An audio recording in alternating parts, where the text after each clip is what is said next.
আসসালামু আলাইকুম। কি অবস্থা, কেমন আছেন সবাই? শুভ সকাল। আজকে মঙ্গলবার, 24 জুন। আজকে থেকে আমার বাবাটার পরীক্ষা। ওর হচ্ছে হাফ ইয়ারলি পরীক্ষা। তো এখন সকাল বাজে হচ্ছে 7:22। বের হয়ে যাব আর 5-7 মিনিটের মধ্যে বের হয়ে যাব, যেহেতু আমার বাসা থেকে স্কুলটা দূরে। তো একটু আগে আগে গেলে আগে আগে আমি পৌঁছাতে পারবো। আর সবাই দোয়া করবেন আমার বাচ্চাটার জন্য। পড়াশোনা আসলে করে না যে তা না, কিন্তু অনেক সময় ভুলে যায়, অনেক কিছু ভুলে যায়। আর এই তো যেভাবে দোয়া চাচ্ছে মনে হচ্ছে ইন্টার পরীক্ষা দিতে যাচ্ছে বা এসএসসি পরীক্ষা দিতে যাচ্ছে। তারপরেও দোয়া তো সবার কাছ থেকেই চাওয়া যায়, সবাইয়ের কাছ থেকে দোয়াটা নেওয়া যায়। আমি তো আর ঘটা করে সেই টাকা পয়সা খরচ করে মিলাদ পড়াচ্ছি না। তো যাই হোক, আপনারা আমার বাচ্চাটার জন্য দোয়া করবেন। আর এই তো সারাদিনে কি করি না করি এটা তো দেখাবই। তো ঠিক আছে, তাইলে স্কুলের জন্য বের হই। বাসা থেকে বের হয়ে কাকরাইল মোড়ে এসে ভাবলাম যে একটু ভিডিও করি। এই যে ডান পাশে হচ্ছে ছেলের স্কুল, আর আমি এখন যাচ্ছি হচ্ছে সামনে একটা হোটেল আছে। তো সকালবেলা উঠে আসলে বাসায় নাস্তা করাটা ওইভাবে হয় না। তো ভাবলাম যে এখান থেকে নাস্তা করে একবারে 8:30টার পরে উঠে পরে ছেলেকে পরীক্ষা দেওয়াতে ঢুকাবো, যেহেতু পরীক্ষা 9টা থেকে। তো তাহলে তার কোনো সমস্যা হবে না। আর একটু আগে আগে বের হই কেন, পরবর্তীতে ধরেন অফিস আদালতের জন্য সবাই বের হয়ে যায়, তাইলে রাস্তায় জ্যাম পড়ে যায়। তো এই জন্য আমি 1 ঘন্টা 1.5 ঘন্টা আগেই বের হই, যেন আমার কোনো সমস্যা না হয়, বা আমি জ্যামে পড়লেও আমি 1-1.5 ঘন্টার মধ্যে ইনশাল্লাহ পৌঁছায় যাব। তো এই তো নাস্তা করে তারপরে চা খেয়ে স্কুলে ছেলেকে ঢুকায় দিয়ে, পাশে একটা ভাবি আছে। ভাবি মানে স্কুলের বাইরে অনেকেই হচ্ছে করে, আপনার ওই যে কাপড় চোপড় সেল করতেছে, সবই করতেছে। তো ওনার কাছ থেকে আমি অনেক কাপড় নেই। আলহামদুলিল্লাহ উনি অনেক ভালো কাপড় বিক্রি করে। তো তার পাশে আবার গাছ। আশ্চর্য। আমি তো ব্লগ আর করবো না এখন, কারণ আপনার ভাই আমার উপর আজকে চিল্লাইছে সকালবেলা। ও তো জানে না যে আমি ব্লগ করি ভাবে, ওর কাছে দিয়ে পড়ছে একটা। আমি বলতেছি এটা। তারপরে পরীক্ষা মানে গাছ টাছ দেখা শেষ, 2 ঘন্টার পরীক্ষা শেষ হয়ে গেছে, 2 ঘন্টা 2.5 ঘন্টা। তারপরে এই যে বাসায় এসে ছেলে টিচার যাওয়ার পরে আমরা খেতে বসছি। স্কুল থেকে এই তো বাসায় আসছি। বাসায় এসে নামাজ কালাম শেষ করে এখন ছেলের খাবার খাবার গুছিয়ে দিচ্ছে, ছেলেকে নিয়ে আসছি। তো খেতে যাচ্ছিল না। তারপরে চিন্তা করলাম যে আবার না খাইলে আবার গ্যাস ট্যাস হয়ে যাবে কিনা, বাইরে যেহেতু খাওয়াই নিয়ে আসছে। আসো বাবা, বসো, এখানে বসো। আর সেই সাথে আমিও নিয়ে নিছি। ছেলেকে কম দিছি, আমি বেশি খাচ্ছি।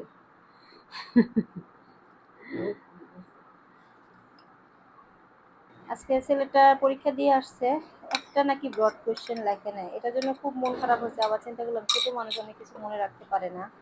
তো যাই হোক, একটা কোয়েশ্চেন লিখতে পারি না, মানে ব্রড কোয়েশ্চেন 5 মার্কের, বাকি সবগুলা লিখে আসছে। যাক আলহামদুলিল্লাহ, দেখা যাবে পরবর্তীতে কি হয়। আজকে বেশ কিছুদিন আগে হচ্ছে আমার ছেলেকে দিয়ে আবার অবশ্য আমি ভিডিওগুলো এডিট করাই।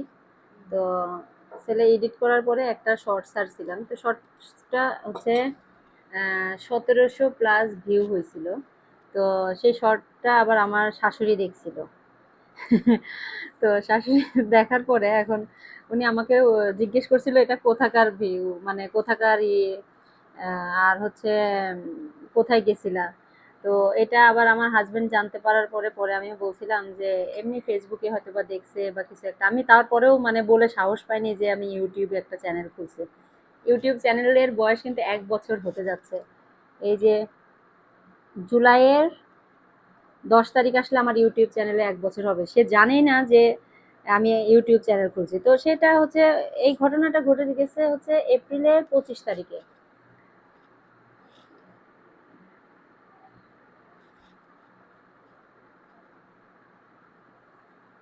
তারপরে আজকে সকালবেলা ছেলেকে নিয়ে তো স্কুলে যাব পরীক্ষা দেওয়াতে।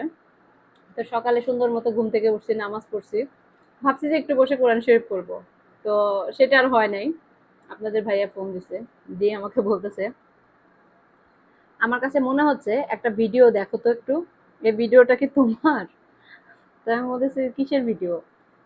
পরে বলে যে একটা ভিডিও দেখলাম, ভিডিওর মধ্যে তোমার হাত আছে, তারপরে বাসার বিছনার চাদর আছে, মানে আবার ছেলে, হ্যাঁ আব্বা, হ্যাঁ ফুল বাসা একদম সেম এভাবে বলছে যে ফুল বাসা।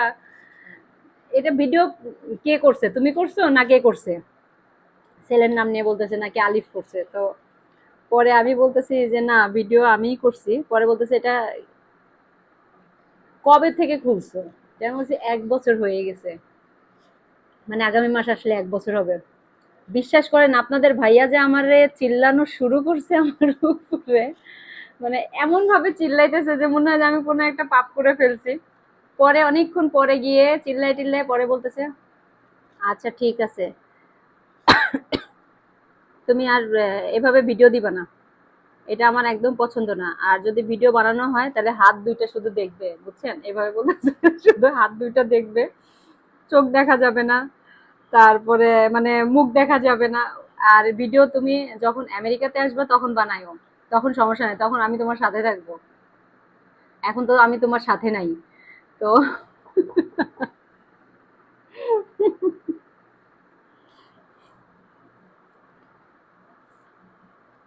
এই একটা অবস্থা যে আমি ইউটিউব চ্যানেল খুলছি, আমার হাজবেন্ডই জানে না যে আমি ইউটিউব চ্যানেল খুলছি। তো এই তো ঠিক আছে, খাওয়া দাওয়া করে নেই মা ছেলে। আমি কিন্তু ভাত খাচ্ছি না, পোলাও খাচ্ছি। পোলাও সবজি দিয়ে, মাছের তরকারি দিয়ে, একটু মুরগি মানে ২ পিস আছে, এইগুলা দিয়ে আমি খাবো। খেয়ে নেই, তারপরে কথা তারপরে একটা বলতেছি। ঘুম দিব, সকালে ভোরে উঠছি। এই তো খাওয়া দাওয়া শেষ করে না দুপুরবেলা এমন একটা বড় ঘুম দিছি, লম্বা একটা ঘুম দিছিলাম। তো ঘুম থেকে উঠে মানে আঁচড়টাও পড়ছি লেটে, মাগরিবের কাছাকাছি সময়ে। তারপর মাগরিবের নামাজ পড়ে একটু কথাবার্তা বলে সবার সাথে, গ্রামে বোন ভাই, তারপর সবার সাথে কথা বলে তারপরে এই করলাম। এখন আসছি ছেলেকে পড়াইতে।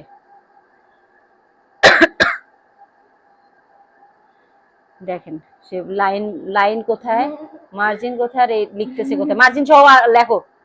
তুমি ই পাবা কম, মার্ক কম পাবা, তো এই মার্জিনটাকে ই করো, ফলো করো। হ্যাঁ, এই যে এই মার্জিনটা নাও, এই মার্জিনটা নাও।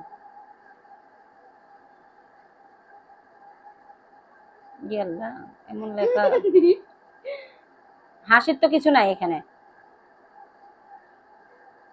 কলম ধরছে কেন? আমি এমনি ক্লাসের সবাই এমনি ধরে। এমনি ধরলে তো তুমি কলম ধরবে তো এই যে সুন্দর করে এরকম করে, আমরা তো এভাবে ধরছি। আচ্ছা, এখন ছেলেকে পড়াই, ছেলের বাংলা পরীক্ষা আছে পরশুদিন। তো কালকে কোনো পরীক্ষা নাই। তো সবাই ভালো থাকবেন। আর এই যে দেখেন লেখার অবস্থা ওদের, কি বলবো আর আমি ওরে।